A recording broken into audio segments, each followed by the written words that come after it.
পারস্য উপসাগরের বুকে ভাসছে এক বিশাল স্টিলের দানব, মার্কিন রণতরী ইউএসএস আব্রাহাম লিঙ্কন। রাতের অন্ধকারে ডেকের ওপর পাহারারত এক নাবিকের হাতে রেডিও, চোখে ক্লান্তি, 250 দিনের বেশি সময় ধরে সাগরেই বন্দী। খাবারের রেশনিং, ঘরে ছত্রাকের দুর্গন্ধ, আর সহকর্মীদের চোখে সেই একই প্রশ্ন, এই যুদ্ধ শেষ হবে কবে? সিনেটরদের ফাঁস করা রিপোর্ট বলছে এই জাহাজে একের পর এক আত্মহত্যার চেষ্টা হয়েছে। মানসিক ভাঙন গ্রাস করেছে ক্রুদের। ঠিক এই মুহূর্তে তেহরানের এক সম্মেলন কক্ষে দাঁড়িয়ে ইরানের সেনাপ্রধান ঘোষণা দিলেন এমন এক কথা যা এই জাহাজের প্রতিটা নাবিকের মেরুদণ্ড দিয়ে ঠান্ডা স্রোত বইয়ে দেওয়ার মতো। সাংবাদিক দিবস উপলক্ষে আয়োজিত এক অনুষ্ঠানে দাঁড়িয়ে ইরানের আর্মি চিফ মেজর জেনারেল আমির হাতামি ঘোষণা করলেন, যে কেউ একজন হানাদার মার্কিন সেনাকে হত্যা করে বা জীবিত ধরে ফেলবে তাকে দেয়া হবে 500 কোটি তমান, বাংলাদেশি টাকায় যার মূল্য প্রায় 30 লাখেরও বেশি। শুধু তাই নয়, এই কাজ করলে যদি কোনো সাহসী ইরানি নারী এগিয়ে আসেন তাহলে তার পুরস্কার হবে দ্বিগুণ।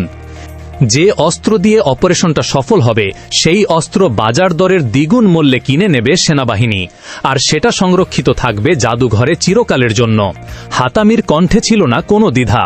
তিনি বললেন, পারস্য উপসাগরে আমেরিকার সামরিক উপস্থিতির যুগ চিরতরে শেষ। সাম্প্রতিক সংঘর্ষে হরমুজ প্রণালীর ওপর যে নতুন সক্ষমতা ইরান দেখিয়েছে তাতেই প্রমাণ হয়ে গেছে শত্রুরা কতটা বড় ভুল হিসাব করেছিল। খামেনির নির্দেশে সামরিক ও নিরাপত্তা বিভাগে হয়েছে ব্যাপক রদবদল, 6 জন শীর্ষ কমান্ডারের পদোন্নতি আর পুনর্বিন্যাস, যার মধ্যে সবচেয়ে চমকপ্রকৃত নামটি মোহন রেজাই, যিনি এখন সুপ্রিম ন্যাশনাল সিকিউরিটি কাউন্সিলের নতুন সেক্রেটারি। হরমুজ প্রণালী প্রসঙ্গে হাতামির ভাষা ছিল আরও তীক্ষ্ণ।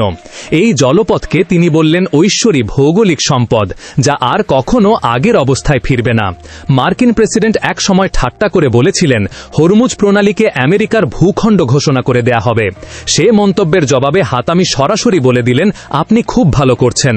এই নিয়ে ঠাট্টা করাটা একটা বিশাল ভুল। এটা ইরান, আর এখানে এমন প্রহরী আছে যারা আপনার পা ভেঙে দেবে। সবচেয়ে বিস্ফোরক দাবিটা এলো এরপর।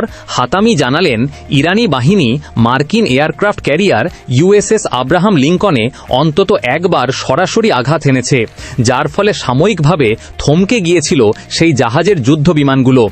ওয়াশিংটন এই ক্ষয়ক্ষতির কথা অস্বীকার করলেও হাতামির দাবি জাহাজটা এখন পশ্চাৎ সরণে আছে। ভেতরে চলছে এক নজিরবিহীন বিশৃঙ্খলা আর মানসিক সম্পদ। আমেরিকার প্রেসিডেন্টকে নিয়েও রীতিমতো বিদ্রূপের ঝড় তুললেন হাতামি। তুরস্ক সফরের সময় নাকি ভয়ে একটা ফুড ট্রাকের ভেতরে লুকিয়েছিলেন প্রেসিডেন্ট। এমনকি সিক্রেট সার্ভিসের সম্ভাব্য হুমকির আশঙ্কায় নিজের কর্মীদের প্লেনেই ফেলে রেখে গিয়েছিলেন। পশ্চিমা গণমাধ্যমের এই রিপোর্ট উদ্ধৃত করে হাতামি তাকে ডাকলেন হতাশাগ্রস্ত পরাজিত বলে।